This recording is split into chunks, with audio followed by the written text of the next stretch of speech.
অবশেষে দীর্ঘ অপেক্ষার অবসান। নবম জাতীয় পে স্কেল কার্যকর হচ্ছে। আন্দোলনের চাপে রেশিও বদলেছে। সরকারি কর্মচারীরা পাচ্ছেন বড় সুবিধা।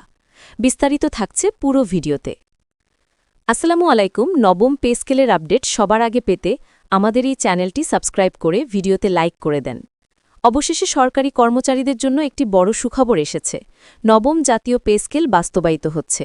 এই পে স্কেল শুধু বেতন বৃদ্ধির বিষয় নয়, এটি কর্মচারীদের আর্থিক নিরাপত্তা ও জীবনের মান উন্নয়নে একটি যুগান্তকারী পদক্ষেপ। নতুন পে স্কেলে বেসিক স্যালারি পুনর্নির্ধারণ করা হয়েছে। প্রতিটি গ্রেডে বেসিকের পরিমাণ বাড়ানো হয়েছে, যা সরাসরি মাসিক আয় বাড়াবে এবং পেনশন ও অন্যান্য সুবিধার হিসাবেও ইতিবাচক প্রভাব ফেলবে। নতুন পে স্কেলে ইনক্রিমেন্টের হারও পরিবর্তন করা হয়েছে। অভিজ্ঞ কর্মচারীরা আগের তুলনায় অনেক বেশি সুবিধা পাবেন। এটি শুধু অর্থনৈতিক স্বাচ্ছন্দ্য বাড়াবে না, বরং দীর্ঘমেয়াদী চাকরি জীবনের নিরাপত্তা নিশ্চিত করবে। কর্মচারীদের মনোবল বৃদ্ধি পাবে এবং সরকারি সেবা উন্নয়নে ইতিবাচক প্রভাব ফেলবে। ভাতার ক্ষেত্রেও বড় পরিবর্তন আনা হয়েছে। হাউস রেন্ট, মেডিকেল, কনভেয়েন্স এবং অন্যান্য ভাতার পরিমাণ বৃদ্ধি পেয়েছে। নতুন কাঠামো অনুযায়ী এটি বিভিন্ন অঞ্চলের জীবনযাত্রার ব্যয় অনুযায়ী সমন্বয় করা হয়েছে। বিশেষ করে নিম্ন ও মধ্য গ্রেডের কর্মচারীদের জন্য এটি একটি গুরুত্বপূর্ণ আর্থিক সহায়তা।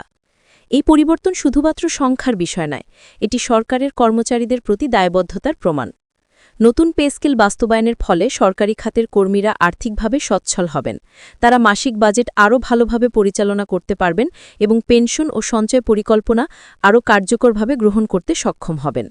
নতুন কাঠামো অনুযায়ী চাকরিজীবীরা নিজস্ব আর্থিক পরিকল্পনা আপডেট করবেন এবং বাজেটের সঙ্গে সামঞ্জস্য রাখবেন। এতে করে তারা আগামী দিনে যেকোনো আর্থিক ঝুঁকি মোকাবেলা করতে প্রস্তুত থাকবেন। পে স্কেল বাস্তবায়নের মাধ্যমে কর্মচারীরা তাদের জীবনযাত্রার মান উন্নয়নের পাশাপাশি সরকারি সেবার মান বৃদ্ধি করার প্রতিশ্রুতিও পাবে। এই পে স্কেল ভবিষ্যতের জন্য একটি মানদণ্ড স্থাপন করেছে। এটি শুধু বর্তমান সুবিধা নয়, বরং দীর্ঘমেয়াদী আর্থিক নিরাপত্তার ভিত্তি তৈরি করছে।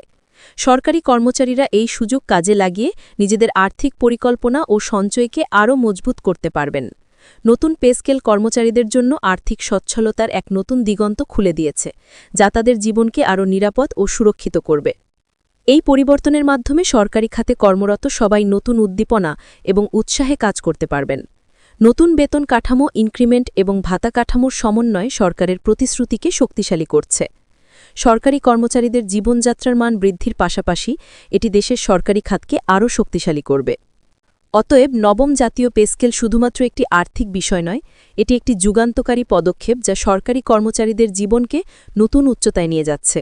বেসিক, ইনক্রিমেন্ট, ভাতা অল মিলিয়ে এটি একটি পূর্ণাঙ্গ আর্থিক নিরাপত্তা ও সচ্ছলতার পথ খুলেছে। প্রতিটি কর্মচারী এই সুযোগের সর্বোচ্চ সুবিধা গ্রহণ করবে এবং এটি ভবিষ্যতের জন্য একটি দৃঢ় ভিত্তি স্থাপন করবে। নবম জাতীয় পে স্কেলের আওতায় সরকারি কর্মচারীরা নতুন আর্থিক নিরাপত্তা উপভোগ করবেন। বেসিক স্যালারি বৃদ্ধির পাশাপাশি ভাতা ও ইনক্রিমেন্টের পরিমাণ বৃদ্ধি পেয়েছে। এটি শুধু মাসিক আয় বাড়াবে না, বরং পেনশন ও অন্যান্য সঞ্চয় পরিকল্পনাতেও সরাসরি প্রভাব ফেলবে। চাকরিজীবীরা নতুন পে স্কেলের সুবিধা কাজে লাগিয়ে নিজেদের বাজেট আরও ভালোভাবে পরিচালনা করতে পারবেন। হাউস রেন্ট, মেডিকেল এবং কনভেয়েন্স ভাতার বৃদ্ধি নিম্ন ও মধ্য গ্রেডের কর্মচারীদের জন্য বিশেষ সহায়ক হবে। নতুন কাঠামো অনুযায়ী ভাতার সমন্বয় অঞ্চলভিত্তিক করা হয়েছে, যাতে জীবনযাত্রার ব্যয় সহজেই সামঞ্জস্যপূর্ণ হয়। এছাড়া নতুন পে স্কেল অভিজ্ঞ কর্মচারীদের জন্য বিশেষভাবে লাভজনক। ইনক্রিমেন্টের হার পরিবর্তনের ফলে দীর্ঘমেয়াদী চাকরি জীবনের আর্থিক নিরাপত্তা বৃদ্ধি পাবে। এটি সরকারি খাতের কর্মীদের মনোবল বাড়াবে এবং তাদের আরও উৎসাহ নিয়ে কাজ করতে উদ্বুদ্ধ করবে। পে স্কেলের এই নতুন কাঠামো কর্মচারীদের জন্য একটি দীর্ঘমেয়াদী আর্থিক সুরক্ষা নিশ্চিত করছে। এটি শুধু বেতন বৃদ্ধি নয়, বরং সরকারি খাতের কর্মীদের জীবনযাত্রার মান উন্নয়নে যুগান্তকারী পদক্ষেপ।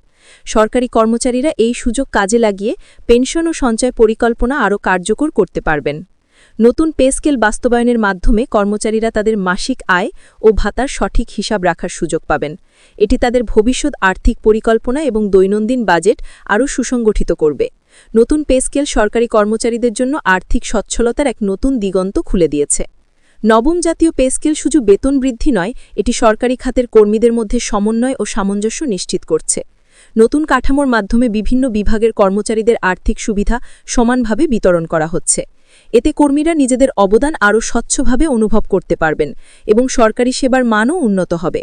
এছাড়া এই পদক্ষেপ সরকারি খাতের দক্ষতা ও কার্যকারিতা বৃদ্ধিতে গুরুত্বপূর্ণ ভূমিকা রাখবে। যখন কর্মীরা আর্থিকভাবে নিরাপদ থাকবেন তখন তাদের মনোযোগ পুরোপুরি সরকারি সেবা প্রদানে নিবদ্ধ থাকবে। ভাতার ক্ষেত্রেও নতুন সমন্বয় আনা হয়েছে। হাউস রেন্ট ভাতা অঞ্চল ভিত্তিক বৃদ্ধি পেয়েছে, যাতে কর্মচারীরা নিজ এলাকার জীবনযাত্রার ব্যয় অনুযায়ী সুবিধা পান। মেডিকেল ভাতা এবং কনভেন্স ভাতার বৃদ্ধি কর্মচারীদের দৈনন্দিন জীবনের আর্থিক চাপ কমাবে। এছাড়া নিম্ন ও মধ্য গ্রেডের কর্মচারীদের জন্য এই ভাতার বৃদ্ধি বিশেষ সহায়ক হবে। ফলে তারা মাসিক বাজেট আরও সহজে পরিচালনা করতে পারবেন এবং জরুরি খরচের জন্য অতিরিক্ত অর্থ থাকবে। নতুন পে স্কেল বাস্তবায়নের ফলে কর্মচারীরা শুধু বর্তমান মাসিক আয় বৃদ্ধি পাবেন না, বরং দীর্ঘমেয়াদী আর্থিক নিরাপত্তা ও সঞ্চয় পরিকল্পনায়ও সুবিধা ভোগ করবেন। ইনক্রিমেন্টের নতুন হার অভিজ্ঞ কর্মচারীদের জন্য বিশেষভাবে লাভজনক। এটি তাদের পেনশন হিসাবেও ইতিবাচক প্রভাব ফেলবে। ফলে ভবিষ্যতে সরকারি খাতে চাকরিজীবীদের আর্থিক নিশ্চয়তা আরও দৃঢ় হবে।